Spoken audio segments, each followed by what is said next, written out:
ভোরবেলাতে দেখতে পেলাম এই দাদাগুলো দণ্ডি কেটে কোথাও একটা যাচ্ছে। তো আমারও সেটি জানার ইচ্ছা হলো, তো সেই দাদাদের কাছে গিয়ে জিজ্ঞাসা করতে দাদারা বলল তারা বিন্দলের কাছে অবস্থিত বালিয়া থেকে নরবরিয়ার উদ্দেশ্যে যাত্রা করেছে গতকাল। কি কালকে স্টার্ট করেছো নাকি? তোমাদের তোমরা পৌঁছে যাবে সোমবার মধ্যে? সোমবারের মধ্যে পৌঁছে যাবে।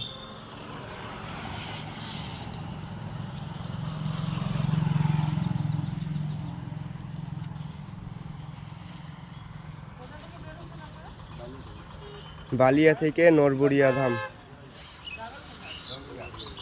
দাদারা টার্গেট নিয়ে বেরিয়েছে যে তারা সোমবারের মধ্যে নরবরিয়াতে পৌঁছবে। তো আমরা সকলেই জানি সোমবার বাবা ভোলেনাথের বার, তো সেই দিন নরবরিয়াতে প্রচুর ভিড় হয়, প্রচুর দর্শনার্থী আসে। তো আমি আশা করবো এই ভিডিওটা যারা যারা দেখছো তাদের অবশ্যই সাপোর্ট করবে। তো হর হর মহাদেব। নেক্সট ভিডিওতে আবার দেখা।